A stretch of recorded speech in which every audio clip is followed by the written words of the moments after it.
বাংলাদেশে যতগুলো সঞ্চয়পত্র রয়েছে তার মধ্যে সবচেয়ে জনপ্রিয় সঞ্চয়পত্র হচ্ছে 5 বছর মেয়াদী পরিবার সঞ্চয়পত্র। এটা কিন্তু 18+ বছর বয়সী নারীরা করতে পারে, 65+ বছর বয়সী পুরুষরাও কিন্তু এই সঞ্চয়পত্র করতে পারে এবং পাশাপাশি প্রতিবন্ধীদের জন্য কিন্তু এই সঞ্চয়পত্রটা রয়েছে। আজকে আমরা দেখব যে 10 লক্ষ টাকার একটি পরিবার সঞ্চয়পত্রের ক্যালকুলেশনটা কিভাবে হবে। এখন এই রেজাল্ট বের করার আগে প্রথমে জানতে হবে যে পরিবার সঞ্চয়পত্রে ইন্টারেস্ট রেটটা কত। 10 লক্ষ টাকার পরিবার সঞ্চয়পত্রে ইন্টারেস্ট রেট কিন্তু 11.80%।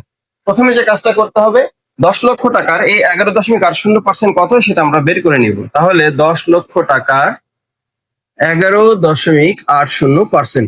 আপনি এটা বাসায় বসে ক্যালকুলেটর ব্যবহার করে করতে পারবেন, অথবা চাইলে এমনিও করা যায়। এই যে পার্সেন্ট পার্সেন্ট তুলে দিয়ে কিন্তু আমরা 100 লিখতে পারি, যত পার্সেন্ট তাকে 100 দিয়ে ভাগ করতে হয়। আর এই যে পয়েন্টের পরে দুটো সংখ্যা আছে, তার মানে পয়েন্ট যদি আমরা তুলে দিই আমরা দুটা শূন্য লিখতে পারি। এখন কিন্তু এই যে এই শূন্য এই শূন্য কাটা যায়, এই শূন্য এই শূন্য কাটা যায়, তাহলে কত হবে? এখানে পাবেন হচ্ছে 1,18,000 টাকা। এই 1,18,000 টাকা যেটা পেলেন, এটা কিন্তু 1 বছরের হিসাবটা হল। এখন আপনাদের কাজ হচ্ছে এখান থেকে উৎসে কর বাদ দেওয়া। 10% উৎসে কর বাদ দিলে কত হবে? কারণ পরিবার সঞ্চয়পত্র কিন্তু 5 লক্ষ টাকার উপরে হলে 10% উৎসে কর বাদ দিতে হয়।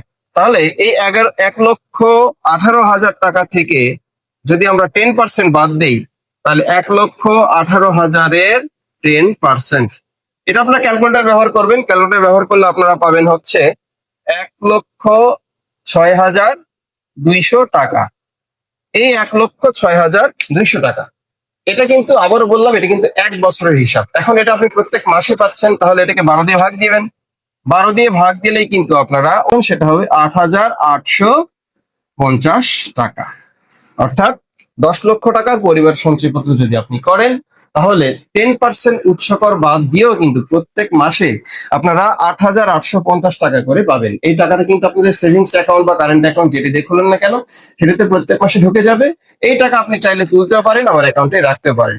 এবং আরেকটা যে বিষয়, সেটা হচ্ছে পরিবার সঞ্চয়পত্র কিন্তু 5 বছর মেয়াদী। আপনারা 5 বছরের আগে যদি ভাঙেন, তাহলে কিন্তু এটার কিছু পরিমাণ লস হয়।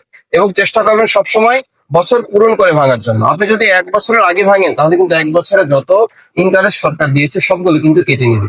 এই বিষয়টা কিন্তু আমি বারবার বলি, এই জিনিসটা অনেকেই কিন্তু ভুল করে। কিছুদিন আগে কিন্তু একজন গ্রাহক 42,000 টাকা কিন্তু লস খেয়েছে এই জন্য।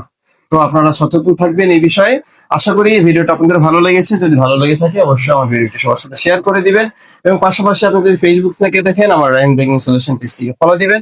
ইউটিউব থেকে দেখলে আমার চ্যানেলটিকে সাবস্ক্রাইব করতে ভুলবেন না।